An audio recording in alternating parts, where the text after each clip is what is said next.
우리가 한 주간 동안 여러분들 삶 속에서 얼마나 많은 일들을 겪으며 살아오셨습니까? 하루하루 살아가면서 우리들에게는 재미있는 일들, 또 불편한 일들, 여러 가지 분주한 일들이 일어난다는 것입니다. 어떤 때가 됐기 때문에 그러한 일들을 경험하기도 하고요. 또 우리가 계획하는 가운데서 그런 일들을 종종 맞이할 때가 있습니다. 어떤 분들은 한국을 방문하게 되면 특히 더 바빠지지 않을까 생각이 됩니다. 우리 장로님이나 권사님 이제 한국 방문을 통해서 이제 가셔서 할 일들을 하나씩 하나씩 생각하시며 보다 보면 가지도 않았음에도 불구하고 우리들의 마음이 먼저 가서 분주해질 때가 있지 않습니까? 우리 세상을 살아가면서 이처럼 알게 모르게 여러 가지 일들을 우리가 머릿속에 담고 마음에 품고 살아갈 때가 있습니다. 그러다 보면은 우리 마음도 알게 모르게 스트레스도 좀 받기도 하고요. 또 몸도 이렇게 부딪히다 보면 지쳐가지고 쉼이 필요하다는 생각이 들 때가 있습니다. 그래서 저도 이번 주에 휴가를 갑니다. 휴가 가서 마음도 좀 생각도 좀 하고 몸도 좀 풀면서 여러 가지 계획도 좀 하면서 좀 마음을 좀 잡아볼까라는 생각이 있습니다. 그런데 이와 같은 일들을 하기 위해서 중요한 것이 있어요. 예전에 읽었던 책인데 호주 분이 쓴 책인데 크리스 웰터라고 하시는 분이 있습니다. 컷 노이즈라고 하는 책입니다. 그러니까 소음을 줄여라라고 한국말로 제목이 되었습니다. 시끄러운 일들을 줄여라는 것이죠. 이 세상에 많은 사람들은 살아가면서 알게 모르게 세상 가운데 소음이 있다는 것이에요. 그냥 소리 들리는 것뿐만 아니라 주부는 아이들과의 어떤 생활 속에서 학교 갔다 오고 학교 가는 일, 아이들 돌보는 일이 하나의 소음이 될 수 있습니다. 남자들은 밖에 나가서 일을 하면서 겪는 여러 가지 일들이 우리들의 삶 속에 소음이 될 수도 있고요. 또 사람을 만나고 일을 하는 여러 가지 삶 속에서 들려오는 여러 가지 나의 마음을 흐트러지게 하는 것, 집중하지 못하게 하는 것들이 소음일 수 있습니다. 누구에게는 또 이것이 게임이 될 수도 있고 인터넷이 될 수도 있고 SNS를 하다 보면 많은 사람이 댓글 때문에 이러한 소음으로 인해서 마음의 상처를 받고 어려워하는 사람들도 있다는 것입니다. 이러할 때 우리가 어떻게 해야만이 내 마음이 좀 진정이 되고 그리고 이렇게 여러 가지 내 마음을 흐트러뜨리는 것에서 뺏기지 않고 갈 수 있을까? 그 책에 의하면 중요한 것에 진짜 중요한 것에 집중하면 된다라고 해답을 제시해주고 있습니다. 그럴 수도 있을 것 같습니다. 우리 삶 속에서 불필요한 것을 좀 제거하고 내 삶 속에서 중요한 것이 무엇인지를 이렇게 좀 보면서 비본질적인 것 이런 걸 좀 내려놓고 본질적인 것을 잡으면서 거기에 맞춰서 산다면은 이와 같은 소음을 좀 줄일 수 있지 않을까 이런 생각을 해봤습니다. 저와 여러분들은 예수를 믿는 사람들인데 그런 크리스천들에게 있어서는 내 마음을 이 세상 속에서 살아가면서 그렇게 하는 여러 가지 일 중에서 이것을 좀 내려놓고 무엇에 집중해야 정말로 내 삶 속에서 참된 쉼도 얻고 그리고 잘 바르게 방향을 가면서 살아갈 수 있겠습니까? 결론적으로 말씀드리면 그것은 바로 예수 그리스도라는 것입니다. 내가 집중해야 할 것은 예수 그리스도입니다. 예수님이 하신 일, 예수님이 우리에게 전해주신 일, 또 예수님이 기대하시는 일, 하나님이 우리의 삶의 주인이기 때문에 내 삶 속에서 불필요한 것들을 예수 그리스도에 비춰서 좀 내려놓고 가장 중요한 것들을 챙기면서 살아가는 삶, 이러할 때 우리에게 그것이 하나님을 향해서 바른 믿음의 삶이라고 말씀드릴 수 있습니다. 히브리서 기자는 12장에 이렇게 권면합니다. 믿음의 주요 또 온전케 하시는 이인 예수를 바라보자라고 말씀하죠. 우리들의 믿음의 시작이 예수 그리스도고 그 믿음이 쭉 성장해서 방향에 따라서 나가서 목적지가 바로 예수 그리스도이기 때문에 그렇습니다. 예수를 시작한 우리들의 인생이 마지막까지 내 마음이 다른 곳으로 향하지 않고 잘 목적지까지 흔들리지 않고 달려갈 수 있도록 하기 위해서는 예수 그리스도에게 집중하는 삶이 필요하다는 것입니다. 그럼에도 불구하고 저와 여러분들은 오늘날 살아가면서 우리들의 마음을 빼앗는 수많은 것이 있습니다. 오늘도 들어오시면서 여자분들 옷에 대해서도 이야기했죠. 우리들은 옷장을 열어놓고도 그것에 옷이 없음을 여자분들은 아주 기가 막히게 봅니다. 우리 눈에는 가득 차 있는데도 불구하고요.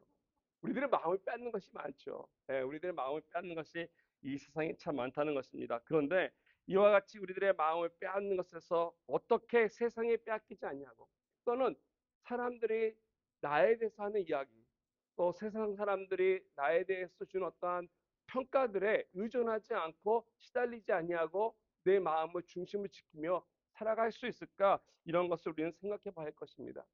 가까운 사람하고 생활하면서도 알게 모르게 툭 던지는 한마디가 내 마음속에 가시처럼 꽂혀서 이게 상처가 돼서 관계가 좀 삐걱삐걱 될 수도 있고요. 공동체 안에서도 마찬가지고요. 무심코 던진 한마디가 그 공동체를 어려움 속에 처하게 하는 이러한 일도 우리는 볼 때가 있다는 것입니다. 그래서 이렇게 지나다 보면 그렇게 중요한 것이 아닌데, 본질적인 것이 아닌데, 그리고 이것이 불필요한 것이고 비본질적인 것인데, 이런 것에 우리가 걸려서 우리들의 삶이 건강하게 바르게 기쁘게 살지 못하는 상황들이 있다는 것입니다. 세상의 화려함에 또 사람들의 이와 같은 바라보는 그 의견에 또 내 마음속에 일어나는 불편한 이런 것에 우리가 좀 자유함을 얻어서 좀 더 하나님 앞에 바람직하게 살아가기 위해서 무엇이 필요할 것인가? 오늘 말씀해 보면서 우리가 이런 면에서 좀 물어보아야 할 것이 있다는 것입니다. 내가 이것을 정말 내려놓고 예수님께 집중하려면, 또 예수님 앞에 예수 믿는 사람께 살아가려면 무엇이 필요할 것인가? 오늘 말씀 속에서 이것을 좀 살펴보고자 합니다. 오늘 말씀에 보면은 로마 교회를 향해서 지금 사도 바울이 쭉 이야기하면서 그들에게 있는 어떠한 문제를 하나 제시해주고 있습니다. 그들 가운데 있는 문제입니다. 이게 1절과 2절 보면 이렇게 나와 있지 않습니까? 믿음이 연약한 자를 얘기합니다. 너희가 봤되 그의 의견을 비판하지 말라 얘기합니다. 그러면서 어떤 사람은 모든 것을 먹을 만한 믿음이 있고 믿음이 연약한 자는 채소만 먹는다라고 얘기하고 있습니다. 또 언뜻 이걸 보면은 뭐 이렇게 먹는 음식에 대한 어떤 문제가 있었나? 뭐 이렇게 식사에 문제가 있어가지고 채소만 먹는다, 뭐 다른 걸 먹지 않는다 이런 문제들이 있나 이렇게 생각해 볼 수 있는데요. 사실 이거는 단순히 어떤 누가 채식주의자, 베게타리안이기 때문에 나는 고기 안 먹어 이런 위치가 아니라는 것이죠. 난 저 음식 가져온 거 싫어 이런 것만 먹을 거야라고 하는 이런 문제가 아니라 사실은 그 내면 안에는 그 교회 안에 있는 이방인과 유대인 성도들 간의 눈에 보이지 않는 갈등을 지금 바울이 언급해주고 있는 것입니다. 제가 이미 로마서를 시작할 때 말씀드리지 않았습니까? 이 로마 교회는 유대인들 성도들과 크리스천들과 이방인 크리스천들로 구성이 되어 있었지만 아마 이 로마서를 써서 보냈을 당시에는 유대인들보다는 이방인 크리스천들이 다수를 이루고 있었을 것입니다. 왜냐하면 AD 64년에 클라우디 황제가 로마에 살고 있던 모든 유대인들을 다 추방시켰습니다. 그래서 어쩔 수 없이 유대인 다 나갔다가 시간이 지나면서 그 로마 교회에 있던 유대인들이 다시 돌아왔을 것입니다. 뭐 다는 돌아오지 않았겠지만 많은 사람이 돌아왔음에도 불구하고 그 사이에 그 로마 교회를 지키고 그 로마 교회에서 생활했던 많은 사람들은 이방인 크리스천들이 더 많았을 것입니다. 그러다 보니까 알게 모르게 그들 안에서 문제들이 생겼다는 것입니다. 오늘 본문에 보면은 채소를 먹는다, 채소만 먹는 사람이다 라고 얘기하는 것이 바로 다른 사람들이 아니라 바로 유대인들을 이렇게 얘기하고 있다는 것입니다. 왜냐하면 또는 이 유대인들 가운데서 유대교, 즉 자기네 유대이즘에 대한 어떤 그런 성향을 갖고 있는 관습을 갖고 있는 이런 사람들을 얘기하는데 오늘 본문은 바울을 그런 사람들 향해서 믿음이 약한 자다라고 이렇게 표현하고 있습니다. 또는 채소를 먹는다라고 이렇게 얘기하고 있다는 것이죠.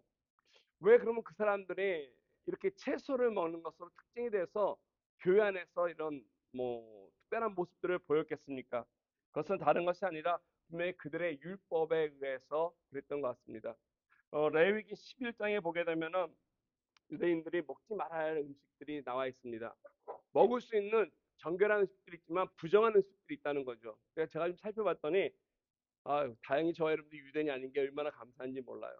거기 보면은 우리들이 한국 사람이 좋아하는 삼겹살, 족발, 이런 거 우리 그들은 먹지 못해. 우리는 즐기는데 낙지 같은 거, 오징어 같은 거 이런 거 먹지 못한다는 거죠.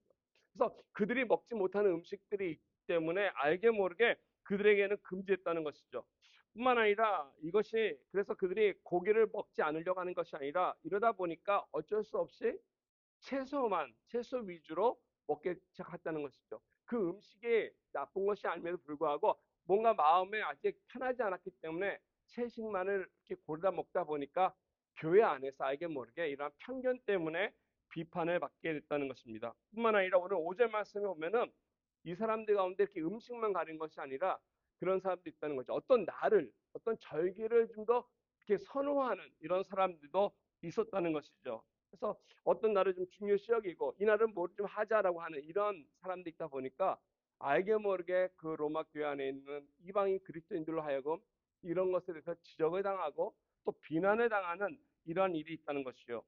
하나님이 예수를 통해서 우리에게 구원을 베풀어 주시고 믿음으로 우리가 구원을 받았으면 모든 것에 자유한데 왜 너희들은 이러한 것에 아직도 얽매이고 있느냐라는 것이죠. 왜 어떤 나를 중요시 여기고 어떤 음식을 먹지 않냐면서 알게 모르게 그들에게 익숙해져 있는 이와 같은 관습에 대해서 지적해주고 있다라는 것입니다. 근데 오늘 한 가지 우리 알아야 될 것은 이러다 보니까 교회에 갈등이 생길 때 오늘 본문에 기록하면서 이렇게 얘기합니다. 그들을 향해서 비난하지 말라는 거죠.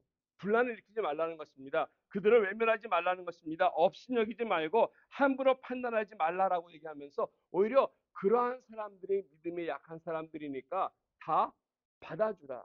이해해주고 용납해주고 감싸주고 함께 하라라고 말씀해주고 있다는 것입니다.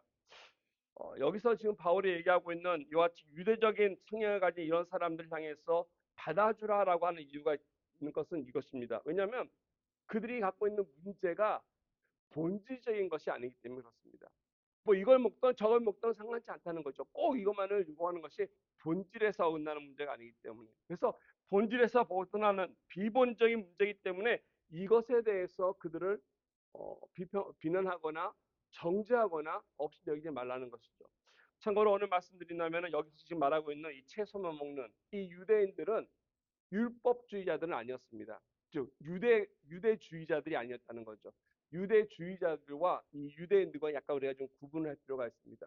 유대주의자들은 어떤 사람이냐면은 예수 그리스도의 복음을 받아들이지 않는 사람입니다. 사도 바울이 복음을 전했음에도 불구하고 그들은 그 복음은 또 고맙지만은 우린 계속해서 할례도 받아야 되고 율법도 지켜야 되고 그래서 율법을 강조하는 이 유대교주의자들이 있었습니다. 근데 이런 사람들 향해서는 바울은 단호했습니다. 갈라디아서에 보면은 심지어 말하기를 어떤 사람이 내가 전한 복음 외에 다른 것을 전한다면 저주를 받을 것이다라고. 그래서 유대주의자들은 바울도 경계하였고 거절했지만은 지금 로마 교회 안에 있는 유대적인 습관과 관습의 어떤 성향이 있어서 이걸 행하는 사람들 향해서는 좀 용납하고 받아주라라고 하는 말씀을 해주고 있다는 것입니다. 그거는 예수를 믿긴 믿었지만 아직도 그들의 삶 속에서 유스되지 않은 부분들이 있다 보니까 예전 것이 남아있는 사람들. 저 여러분도 그렇지 않습니까? 우리가 한국 사람이니까 이민 왔음에도 불구하고 김치도 먹고 오늘 메뉴가 비빔밥인데 맛있게 비빔밥도 먹고 우리 한국적인 거 하지 않습니까? 뿐만 아니라 내가 예수 믿었음에도 불구하고 알게 모르게 우리가 어려서부터 유교적인 사상 속에서 배우다 보니까 어떤 자리에 가다 보면 어른이 계시면은 일어나서 인사하는 거 이건 우리 유교적인 것이지 않습니까? 이런 사람들이 교회 안에 있다 보니까 알게 모르게 그런 성향이 있어요. 좀 찬송가를 잘 좋아하는 사람들, 찬송가를 많이 부르면은 좀 더 그것이 거룩하다 생각하고 CCM 찬양, 복음성가 부르면 좀 가볍게 여기는 사람들이 있어요. 이것처럼 근데 그렇다고 해서 이것이 잘 되고 잘못됐다 비난받을 필요는 없다라는 것이죠. 왜냐하면 이것은 본질적인 문제가 결코 되지 않는다는 것. 오늘 이런 사람들의 이와 같은 성향 때문에 교회 안에서 생활하면서도 같이 예배 드리면서도 아직도 몸에 배어 있었던 이런 관습으로 인해서 그런 모습들이 있다 보니까 이것 때문에 이 다른 이방인 성도들 향해서 그런 것을 비난하는 일이 오히려 하나님 앞에 하나 되지 못하고 하나님 앞에 영광 드리지 못하고 기쁨을 드리지 못하는 것이다라는 것을 지금 바울은 얘기해 주고 있습니다. 오늘날 교회에 보면은 이런 문제들이 알게 모르게 많이 있습니다. 갈등이 되고 부딪히는 것들을 살펴보면 본질적인 것보다는 비본질적인 것으로 인해서 마음이 상하고 갈라지는 이런 문제들이 교회에 많이 있다는 것이죠. 이야기 나누다 보면은 그것도 아스도 될 수 있고 이것도 할 수도 있는데 내 것만이 맞다라고 하는 이런 위치에 있다면은 이것이 어려움을 주고 상처를 주고 결국 분쟁을 일으키는 일이라는 것입니다. 그래서 우리가 오늘 6절 말씀에 보면은 이런 진리, 본질에 대해서 우리 관심을 가지고 나가야 되는데 여기에서 바울이 권면하고 있습니다. 6절 보니까 나를 중히 여기는 자도 주를 위하여 중히 여기고 먹는 자도 주를 위하여 먹으니 이는 하나님께 감사하며 먹지 않는 자도 주를 위하여 먹지 아니하여 하며 하나님께 감사하느니라. 그래서 반복적으로 지금 바울이 강조하는 것은 무엇입니까? 먹는 거 어떤 날이 이런 비본적인 것이고요. 중요한 본질은 무엇입니까? 주를 위하여, 주를 위하여, 주를 위하여, 주를 위하여. 하나님이 더 중요하고 본질적인 것이라는 것입니다. 그래서 오늘 말씀에 5번씩이나 주를 위하여 하는 표현을 보면서 이건 너희들이 이걸 먹던 저걸 먹던 이 날을 중요시 여기던 이 날을 선호해서 무엇을 하던 이런 것은 문제가 되지 않는다는 것입니다. 무엇을 하든지 간에 또는 하지 않더라도 주님을 위해서 한다면 it's okay. 이것을 강조하고 있습니다. 오늘 우리들이 삶 속에서 내 마음이 이렇게 여러 가지 일들로 분주해낼 때, 그리고 내 마음속에 불편함이 있을 때 본질적인 거, 주를 위하여 내가 할 수 있는 것이 무엇인지 생각한다면 우리에게 있어서 이와 같은 갈등 같은 것들이 좀 사라질 것입니다. 갈등이 되지 않겠죠. 또 어떤 문제로 보였던 것이 비본질적인 것이기 때문에 그런 것들은 내가 내려놓고 넘어갈 수 있는 상황들일 것입니다. 여기서 우리가 붙잡을 수 있는 건 진리가 있다고 생각합니다. 그래서 우리들이 삶 속에서 어려움이 닥치고 좀 불편하고 그 갈등이 생길 때 바라봐야 할 기준이 있다는 것이죠. 누구이겠습니까? 바로 예수 그리스도라는 거죠. 주님을 위해서 내가 이것을 한다면은 주님을 향해서 이것을 해야 할 것인가 말아야 할 것인가 결정한다면 우리는 좀 더 바르게 본질적인 결정들을 할 수 있다는 것입니다. 사람들은 우리가 이런 것들을 이야기할 때 세상 사람들은요, 잘 이해하지 못한다는 것입니다. 왜 그렇습니까? 기준이 다르기 때문에. 세상 사람들의 기준은 그들의 어떤 물질과 성공과 그들의 쾌락에 있기 때문에 그것을 이루지 않는다면 우리가 함께 할 수 없을 때가 많습니다. 저와 여러분들은 세상을 살아가면서 생활하면서 무엇에 여러분들의 마음을 많이 빼앗기고 계십니까? 어느 것에 시선을 많이 두면서 오늘날 살아가고 계십니까? 오늘 우리들의 인생의 주인 되신 예수 그리스도 앞에 우리들이 중심 놓고 바라봤을 때 우리 인생의 문제들도 풀려나가게 될 것입니다. 어려움들도 거기에다 해결책들이 보이고 또 그 일들이 사실 문제가 아님을 우리가 깨닫게 될 것입니다. 그러므로 남은 우리 삶 속에서 예수 그리스도의 중심적으로 살아가려면은 내가 무엇이 필요한지 오늘 말씀 통해서 좀 더 살펴보기 원합니다. 첫 번째 우리가 깨달아야 할 것은 주님께서 우리들의 삶 속에서 여러 가지들을 다 받아주신다는 것을 알아야 할 것입니다. 예수 그리스도 앞에 바르게 산다면은 우리 주님이 이 상황을 어떻게 하실까? 주님의 어셉트 하시는 거, 주님이 용납하시는 거, 주님이 받아주신다면 나 또한 그것을 받아줘야 한다라는 사실을 우리가 안다는 것이죠. 즉, 우리 예수님의 마음은 넓다는 것입니다. 우리 예수님의 가슴이 넓기 때문에 주님의 이와 같은 인내하심과 용납하심을 살펴봐야 합니다. 우리 3절 말씀 다시 보겠습니다. 오늘 말씀 보니까 바울이 이렇게 권면하죠. 먹는 자나 먹지 않는 자를 먹는 자는 먹지 않는 자를 업신여기지 말고 먹지 않는 자는 먹는 자를 비판하지 말라. 서로 업신여기고 비판하지 말라. 왜요? 이는 하나님이 그를 받으셨다. 먹는 자와 먹지 않는 자가 서로 업신여기면 안 된다고 바울이 얘기하면서 이것을 통해서 서로 업신여기고 비판하지 말라라고 하는 이 말씀은 정죄하지 말라는 것이죠. 우리는 쉽게 사람들을 비판할 때가 있지 않나 생각이 됩니다. 우리는 인생을 살아가면서 판단들을 하죠. 판단이 필요합니다. 어떤 상황, 어떤 사람, 그 사람이 어떤지 우리는 판단을 하죠. 비판도 할 때가 있습니다. 그런데 문제는 뭐냐면요. 이 판단을 넘어서 정죄를 하면 안 된다는 것입니다. 우리가 판단해서 그렇기 때문에 이 사람은 죄인이야, 잘못했어 라고 하는 정죄까지는 가지 말라는 것입니다. 왜 그렇습니까? 왜냐하면 그 정죄하는, 그를 심판하는 그 권리는 우리에게 있는 것이 아니라 하나님의 소관에 있기 때문에 그렇습니다. 저 한마디로 하나님께서 우리에게 월권행위하지 말라는 것입니다. 너와 똑같이 하나님의 피조물로서 살아가고 있는 여러 사람들이 있는데 그 사람들의 우리의 눈으로 우리의 기준으로 판단하면서 정죄까지 하지 말라는 것입니다. 어떤 형제가 잘못했다고 느꼈을 때 함부로 그를 향해서 지적질하고 얘기하지 말라는 것이죠. 왜 그렇습니까? 오늘 그가 갖고 있는 허물이 우리들도 똑같이 있기 때문에 그렇습니다. 그 허물이 아닐지라도 다른 부족함과 부끄러움을 또 우리가 갖고 있지 않습니까? 그렇기 때문에 우리가 누구를 향해서 함부로 판단하는 것, 그리고 더 나아가서 정죄하는 것은 매우 위험한 일이라고 하는 사실입니다. 우리가 완벽하지 못하기 때문에, 옳지 못하기 때문에, 나에게 잘못한 것이 하나도 없지 않은 그런 존재이기 때문에 우리는 이런 것들을 하나님께 내어 맡겨야 한다는 것입니다. 두 번째는 그 사람의 문제가 무엇인지 우리가 알지 못하기 때문에 판단하면 안 된다는 것이죠. 우리가 모든 상황을 알 수가 없습니다.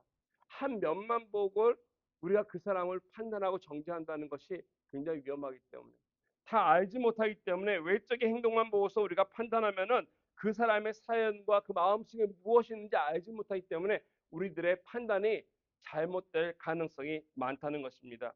오늘 모든 것을 다 아시고 이거를 판단하시고 심판할 권리가 있는 우리가 하나님께 이것을 내어 맡겨야 한다는 사실입니다. 그런데 오늘 보니까 이 하나님이 그러한 존재들도 다 어색했다는 것이에요. 내 눈에 보기에는 부족하고 문제가 있고 잘못된 것 같은데 그래서 지적질도 해야 할 것 같고 하는데 하지 말라는 것입니다. 왜? 그 형제를 하나님이 받으셨다는 것이죠. 받으셨기 때문에. 그래서 우리 또한 하나님 앞에 살아가면서 우리가 함부로 이와 같이 하는 것이 아니라 이것을 우리가 조심해야 할 것을 오늘 바울은 얘기해 주고 있습니다. 17세기 독일의 신학자 중에 유명한 분이 있습니다. 루페르트 메들레스라고 하는 분인데요. 우리에게 별로 잘 익숙하지 않을 수도 있습니다. 근데 이분이 1618년에 전쟁이 시작했어요. 무슨 전쟁이 나라와 나라가 아니라 개신교와 카톨릭과의 전쟁이었습니다. 그러니까 종교개혁 이후에 계속해서 이 개신교 때문에 이 카톨릭에서 이 개신교를 막기 위한 전쟁이라는데 이 전쟁이 1년, 2년 간 것이 아니라 30년 전쟁이었습니다.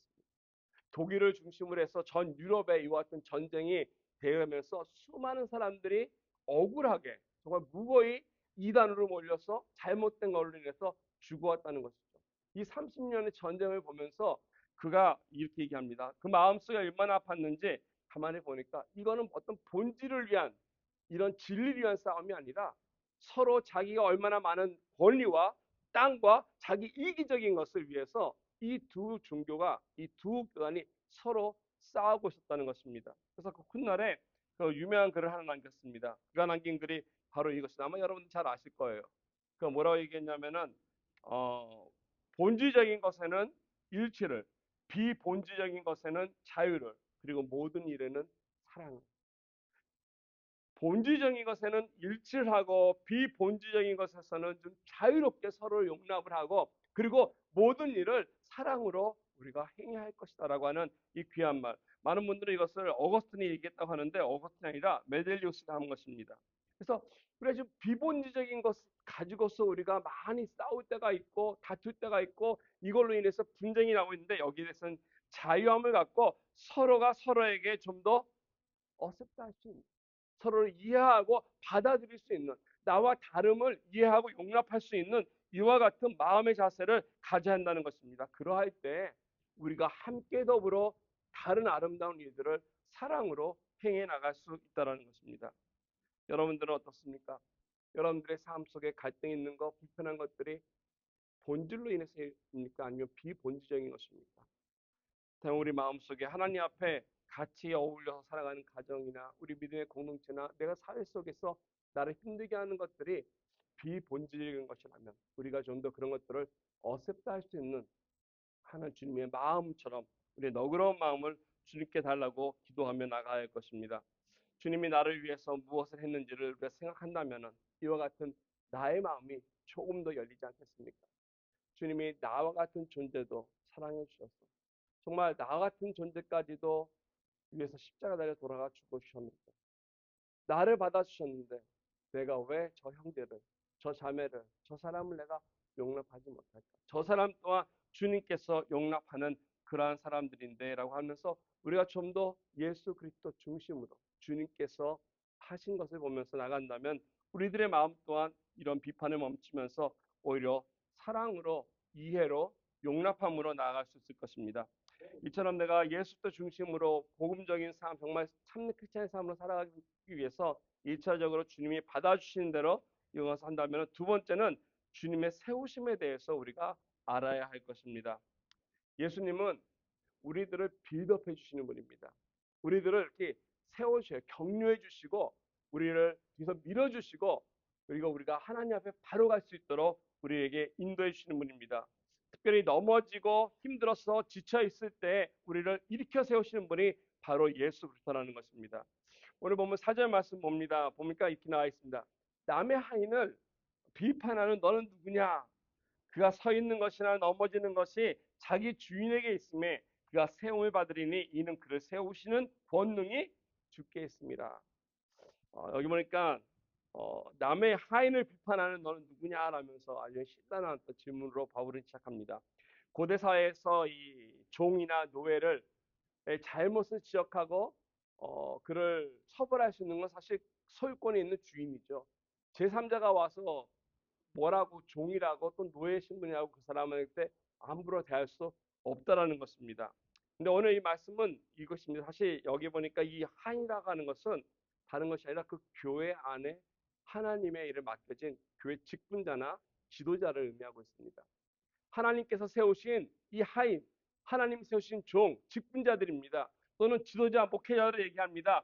그들이 잘못한 일을 했을 때 누가 그들을 향해서 꾸중하는 것입니까?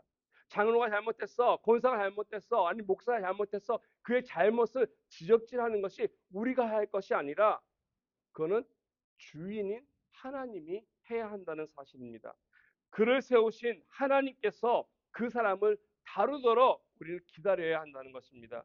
이처럼 비판에 대해서 함부로 하는 것에 대한 경고를 우리에게 말씀하시면서 우리가 교회 안에서 공동체를 이루면서 지도자로 또는 직분자로 여러 가지 이 귀한 일들을 하는데 나의 부족함이 있기 때문에 잘못할 때가 왜 없겠습니까? 우리에게 위로가 되는 말씀이 오늘 말씀 속에 있다는 것입니다. 오늘 말씀에 보면은 이렇게 얘기하지 않습니까? 그가 서 있는 것이나 넘어지는 것이 자기 주인에게 있음에 그가 세움을 받으리니 이는 그를 세우시는 권능이 주께 있다. 이 말씀이 얼마나 위로가 되는지 모르겠습니다. 그 말씀, 이 말씀에 보면은 직분자가 되든 지도자가 되건 쓰러질 수 있다는 것이에요. 온전한 자, 완벽한 자 없다는 것입니다. 이 세상에 어떤 완벽한 목사가 있으며 장로가 있으며 권사가 있으며 지도자가 있겠습니까? 하나님의 일을 한다고 열심히 하지만 그 가운데 실수가 있고 실패할 수 있고 상처도 줄 수 있고 여러 가지 어려움들이 있다는 것입니다. 그럼에도 불구하고 그것을 주관하고 계시는 분은 우리 하나님이시라고 하는 사실을 우리가 기억해야 한다는 것입니다. 그래서 그가 다시 세울 수 있는 말씀을 준다는 것이죠. 제가 이 말씀을 보면서 제가 얼마나 많은 위로를 받는지 몰라요. 왜? 제가 부족하기 때문에. 제가 실수성이기 때문에. 지난 날을 보면은 후회되는 것들이 왜 없겠습니까? 이거 이때 이렇게 했어야 되고 저렇게 했어야 되고. 얼마나 많은 여러 가지 아픔들을 경험하면서 있었는지 모릅니다. 그런데요, 이런 것을 가만히 보니까 주님께서 그런 과정을 통해서도 버리지 아니하시고 그래 너 잘못했으니까 나 거기 있어가 아니라 그럼에도 불구하고 넘어지는 자를 다시 일으켜 세우시고 끌고 가시는 이런 주님을 본다는 것이죠. 여러분들은 어떻습니까? 인생을 살아오면서 넘어졌었던 기억들이 경험들이 있지 않으십니까? 이런 넘어짐의 경험들을 통해서 수도 없이 넘어질 때마다 우리가 다시 오늘 서 있을 수 있는 것은 바로 저와 여러분들을 사랑하신 예수 그리스도께서 계속 끊임없이 우리를 격려하시면서 일으켜 세우시면서 하나님의 사람으로 만들어 가시기 때문에 그렇습니다.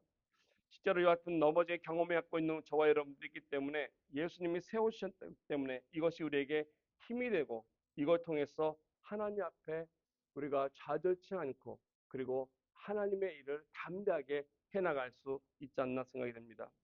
여러분 즐겨 듣는 노래 가운데 그런 노래 있지 않습니까? You Raise Me Up 아마 많이 들으셨을 거예요. 그 노래를 많은 사람들은 그거 찾아보니까 찬송가로 알고 있는데요. 찬송가는 아니에요. 그거는 일반 사람들이 부르는 가요입니다. 아일랜드 출신의 사람이 그걸 했는데 많은 교회 사람들이 성도들이 부르다 보니까 이 교회 크리스찬 그룹들도 그거를 부르다 보니까 CCM으로 생각하는데 실제로는 복음 선거가 아니라는 거죠. 거기 보면 참 예쁜 가사들이 많이 나옵니다. You raise me up 하면서요. 이렇게 나오고 있지 않습니까? You raise me up so I can stand on mountain. 당신이 나를 일으켜 세워주시기 때문에 저는 높은 산 위에 설 수 있습니다. You raise me up to walk on storm sea. 당신이 나를 세워주시는 분이기 때문에 폭풍이 있는 바다 위를 저는 걸어갈 수가 있습니다. You raise me up to more than I can see. 당신이 나를 세워주시기 때문에 내가 될 수 있는 것보다 더 위대한 존재가 될 수가 있습니다. 이 가사가 정말 수많은 사람들에게 위로가 되고 격려가 되고 넘어졌던 자리에서 다시 일어날 수 있었던 힘과 용기가 되지 않았나 생각이 듭니다. 근데 여기 말하고 있는 이 이유가 바로 우리 성경에서 말하고 있는 우리 하나님이라고 하는 사실입니다. 우리 하나님은 우리에게 말씀을 주시고 그걸 지키지 않는 우리를 심판하고 판단하고 벌 주려고 계시는 것이 아니라 넘어질 때마다 다시 격려하고 일으켜 세우셔서 하나님의 사람으로 이끌어 가시려고 기다리시는 분이기 때문에 그렇습니다. 그래서 우리 앞에 어려움이 있을지라도 산이나 풍랑이 있을지라도 그 가운데서 우뚝 서서 바다 위를 건너갈 수 있도록 하시게 하시는 분이 바로 우리 하나님이라는 사실입니다. 우리를 더 위대하고 아름답게 세우셔서 하나님께 영광 돌릴 수 있는 귀한 사람으로 세워주시기를 기뻐하시는 분이 바로 오늘 우리 인생길을 살아가는 저와 여러분과 함께 하시는 우리 주님이라는 사실을 우리 잊지 말아야 할 것입니다. 세상은 경쟁합니다. 그래서 누군가를 짓밟아야만이 내가 일어설 수 있는 이런 세상이라는 것이에요. 정말 투쟁입니다. 전투적인 이런 것인데 그런 것에서 세상 바라보지 아니하고 나를 향해서 오는 여러 가지 아픔과 고통 가운데서도 주님께서 나를 버리지 아니하시고 아니 넘어진다 하더라도 일으켜 세우셔서 이 세상에서 승리하게 하도록 이끌어 주신다는 이 하나님께 집중해서 산다면은 우리는 반드시 이 하나님의 세우심을 통해 하나님의 사람으로 하나님의 선한 일들을 해 나갈 수 있을 것입니다. 세 번째로 우리가 필요한 것이 있다면은 예수 그리스도의 중심으로 가려면요. 내가 예수님의 것이라고 하는 주님의 소유권이라는 것을 내가 알아야 한다는 것입니다. 나는 내 것이 아니라는 거. 이거를 우리가 인정하기가 쉽지는 않습니다. 나는 내 것이 아니라 주님 것이라고 하는 사실을 우리가 좀 바로 알 때 내 인생의 목적을 우리가 온전히 걸어갈 수 있다는 것입니다. 오늘 본문 7절에서 9절까지 한번 보겠습니다. 오늘 우리가 읽기 나와 있지 않습니까? 우리 중에 누구든지 자기를 위하여 사는 자가 없고 자기를 위하여 죽는 자가 없도다라고 말씀하고 있어요. 이건 하나의 일종의 데클레레이션이에요. 선포예요. 우리 중에 주를 위해서 누구든지 자기를 위해서 사는 자가 없다. 우리는 사는 모든 사람들이 자기 위해 죽는 자도 없다라는 것입니다. 이렇게 살아야 한다는 것을 선포한다는 것이죠. 그래서 이어지는 8절 말씀에 이렇게 얘기하고 있지 않습니까? 우리가 살아도 주를 위해서 살고 죽어도 주를 위해서 죽나니 그러므로 사나 죽으나 우리가 주의 것이로다. 내가 살아있어도 주님 때문에 살아야 되고 설사 죽는다 하더라도 주님 때문에 죽어야 되는데 그 이유가 바로 여기 있다는 것입니다. 주님의 것이기 때문에. 그러면서 바울은 9절에 이렇게 그 이유를 반드시 얘기하고 있습니다. 왜 그런지 그 근본 이유가 이렇습니다. 이를 위해서 그리스도께서 죽었다가 다시 살아나셨으니 곧 죽은 자와 산 자의 주가 되려 하십니다. 내가 살아가고 있는 거, 내가 이 땅에 태어났기 때문에 내가 모든 것을 살 수 있는 내가 어떤 수요가 있고 권한이 있는 것이 아니라 내가 예수를 만났다면 예수를 이제 내가 믿는다면 내가 내 것이 아니라 나의 모든 것은 주님의 것임을 인정하고 고백하고 그리고 믿고 따라가야 한다는 것입니다. 예수 그리스도의 보배로운 피가 나를 다시 살리셨고 나에게 죽음이 아닌 생명을 허락해 주셨기 때문에 영원히 하나님 안에서 살아갈 수 있는 그러한 자가 되었기 때문에 우리는 주님의 소유로서 살아갈 수 있다는 것입니다. 근데 이것이 참 재미있습니다. 나에게 은혜가 있어서 주님의 것이 되었다는 거 마치 나는 아무것도 없는 것 같은데 그러면은 오히려 소유권이 되었기 때문에 그 안에서 우리가 누릴 수 있는 축복이 있습니다. 내가 하나님의 것이 되었다는 것은 하나님의 아들이 되었다는 것이기 때문에 하늘 아버지의 유산이 나에게 있음을 우리는 알 수 있다는 것이에요. 그래서 예수 믿는 사람들은 보통 사람들이 아닙니다. 다른 사람들이 봤을 때는 부족합니다. 이 세상 사람들은 자기 어떤 부와 명예와 또 학벌을 좀 중요시 얘기하고 또는 살아가면서 경험한 것들을 가지면서 자기 평가를 받으려고 하는데 예수 믿는 사람은 그게 필요 없다는 것이에요. 한 가지만 예수 믿는 믿음만 있으면 그 이상으로 하나님께서 우리에게 모든 것을 주신다는 것입니다. 왜? 이 세상에서 하나님의 자녀로 살기 때문에 철저하게 하나님이 우리를 보호하신다는 사실입니다. 자기의 자녀를 하나님께서 우리와 함께 하시면서 어느 곳에 가든지 동행하시는 우리 주님의 말씀이 있습니다. 이사야서에 보면은 43장에 하나님께서는 이렇게 말씀해 주십니다. 우리 향해 하시는 말씀이 내가 너를 지명하여 불렀나니 너는 내 것이라. 내가 물 가운데로 지날 때 내가 너와 함께 할 것이라. 강을 건널 때 물이 너를 침몰하지 못할 것이며 내가 불 가운데로 지날 때 타지도 아니할 것이요 불꽃이 너를 사르지도 못할 것이다. 강이나 불이나 우리를 위협하게 하는 것, 위험하게 하는 요소들이 인생 가운데 있다 할지라도 우리를 그 가운데서 보호하시고 지켜주신다고 하시는 우리 하나님의 분명한 약속이 있고 그러한 존재가 우리라고 하는 것입니다. 그래서 내가 내 것을 주장한다면 난 나야, 내가 중요해 라고 한다면 이 어려움을 내가 경험해야 돼요. 내가 해결해야 돼요. 그러나 하나님이 나의 것, 내가 하나님의 것이라는 것을 인정하고 맡겨놓는다면 이런 어려움들을 우리는 충분히 넘어갈 수 있다는 사실입니다.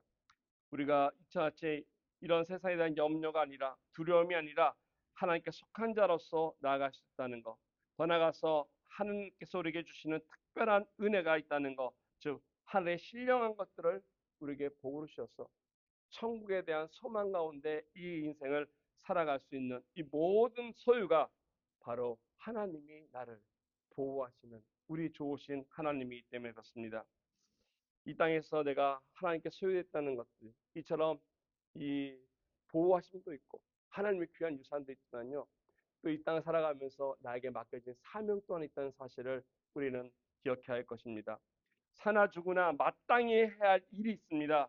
무엇이겠습니까? 바로 예수 그리스도의 복음을 전하는 것, 증거하는 것, 나를 사랑하시고 구원하신 예수님의 그 아름다운 소식을 전하는 것, 이것을 고린도전서 6장 20절에 이렇게 얘기하고 있습니다. 너희는 얘기합니다. 바울이 값으로 산 것이 되었으니 그런즉 너의 몸을 하나님께 영광을 돌리라. 너희의 삶을 통해서 하나님께 영광을 돌리라고 얘기하고 있고요. 베드로는 우리에게 이렇게 권면하고 있습니다. 우리가 하나님의 것이 되었기 때문에 우리를 향해서 너희는 택하신 족속이요 왕 같은 제사장이요 거룩한 나라라 얘기하면서 하나님의 소유된 백성이기 때문에 해야 할 일이 있습니다. 그것은 바로 우리를 어두운 데서 불러내신 그 하나님의 귀하고 아름다운 일을 선전하기 위해서, 선포하기 위해서, 전하기 위해서 우리에게 향해서 주신 사명이 있다는 것입니다. 이와 같은 것을 우리가 깨닫고 산다면 우리들의 인생이 이 세상의 것에 빼앗기지 않냐. 혼란스러울 때마다 예수 그리스도의 중심이 되어서 주님을 바라보면서 다시 우리들의 마음을 잡고 나아갈 수 있을 것입니다. 한국의 어떤 목사님의 이야기를 드리면서 오늘 마무리하고자 합니다. 김승희라고 하시는 목사님이 있습니다. 좀 독특하신 분이세요. 많이 알려지지 않았지만은 좀 특별한 케이스 때문에 제가 갖고 왔습니다. 원래 이분은 절에서 돌을 닦던 스님이셨어요. 예,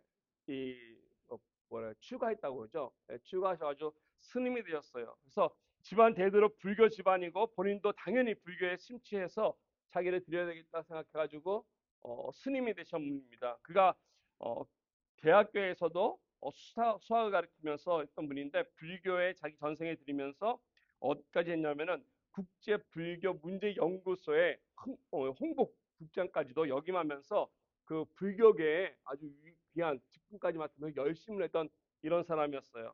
근데 알다 보니까 이 불교계도 여러 가지 어려움이 있나 봐요. 부정과 부패가 있다 보니까 문제가 생겨가지고 부도가 내는 바람에 감옥에 가는 신세가 됐다고 합니다. 그래서 일을 하다가 뭐 잘못돼서 감옥에 가서 감옥에 있는데 교도소 가서 스님이 뭐 하겠어요? 할 일 없으니까 불경 드리고 뭐 그러겠죠. 그래서 어느 날 있다가 거기 있는 그 담당자한테 가서 책을 좀 빌려갔습니다. 빌려가서 이제 책을 좀 달라고 불경을 빌려 달라고 했더니 불경이 다 나가고 없다는 거예요. 그러면서 하는 말이 혹시 책 하나가 남은 게 있는데 원하면 드리겠다고 뭐냐 했더니 기도원에서 이제 갖다 놓은 성경책이 있어요. 성경책이 있다고. 그러니까 화를 내면서 아니 내가 불자인데 스님이 나한테 성경 주면 어떡하냐고. 그래서 이제 화를 많이 냈는데 심심하잖아. 교도소 살 게 없으니까. 그래서 이제 그 성경을 가지고 가서 그거라도 읽어야 되겠다 해서 그 성경을 교도소에 읽기 시작했다는 것이. 성경을 읽다가 이분이 귀한 것을 만났습니다. 뭘 만났냐면은 예수님의 복음서를 읽다 보니까 그 행적 가운데 그 나인성의 과부 스토리를 읽었어요. 한 과부에게 그 아들이 귀한 아들이 있는데 그 아들이 죽어서 장례 치르고 있는 그 어머니의 아픔이 있고 그 죽음 앞에 어쩔 수 없는 그 상황 속에서 예수님을 만나면서 예수님이 그 과부의 아들을 다시 살려주지 않습니까? 그걸 보면서 이 스님이 이분이 굉장히 놀랬다는 것이죠. 왜냐하면 불교에서도 이 생사에 대한 것을 많이 다루고 있죠. 왜냐하면 특별히 불교는 그 환생하기 때문에 더욱더 많은 것을 하는데 이와 같은 가르침은 없다는 것입니다. 죽으면 끝이지 이 죽음에 대한 것을 이 고통을 우리에게 다시 부활로 준다? 그래서 충격을 먹고 다시 말씀을 보기 시작했다고 하죠. 그래서 성경을 보고 보다가 교도소 안에서 성경 말씀을 통해서 예수를 만나게 되었고 8개월 만에 그가 예수를 주님으로 고백하게 되었고 그리고 출소한 후에 그가 이 합동신학교에 가서 신학을 하고 목회자가 되어서 이 바로 예수 그리스도의 복음에 대해서 이 부활에 대해서 전하기 시작했다는 거죠. 자기가 심취했던 그 불교에서 다룰 수 없는 인간의 그 문제를 우리 기독교에서는 예수 그리스도께서 해결했다는 것, 이것을 그가 많은 사람들에게 방황하고 힘들어하는 사람에게 위로해주고 권면해주고 바른 길로 인도하는 목회에 귀한 사역을 감당하고 있다는 것입니다.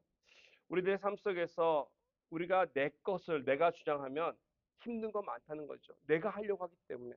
근데 나에게 닥치는 어려움들이 내가 하나님께 속한 것이기 때문에 그 문제 또한 하나님께서 다루시기를 기도하면서 내어 맡긴다면 하나님이 나의 삶 속에서 오히려 기쁨과 감사함과 평안한 가운데 인도하실 것입니다. 이게 바로 복음입니다. 이게 바로 예수 믿는 신앙이라는 것이죠. 이처럼 오늘날 우리가 삶을 살아가면서 우리 가운데 있는 여러 가지 이런 소음들, 거기에 마음 뺏기지 마시고 우리가 하나님 앞에 예수 그리스도 앞에 나의 참 인생의 주인이신 그분께 나의 모든 걸 내어 맡기면서 하나님이 주시는 바른 인생의 삶을 신앙의 삶을 걸어가는 저 여러분 되기를 주님의 이름으로 축원드리겠습니다. 우리 같이 이 시간 기도드리기를 원합니다. 기도할 때 주님 앞에 우리들의 마음의 모든 것을 맡길 때 하나님 내가 나의 것이 아닙니다. 내가 넘어지고 힘들 때 세워주시는 그 주님 바라보면서 하나님 진정으로 주님이 나의 것임을 그리고 내가 주님 안에 있음을 그래서 하나님의 나의 참된 주인이심을 고백하며 하나님 그 손 안에서 아름다운 인생 살 수 있도록 인도하여 주십시오. 예수만 바라보며 나갈 수 있는 삶 되게 해주시 함께 기도하며 나가는 저 여러분 되게 하겠습니다. 기도하겠습니다.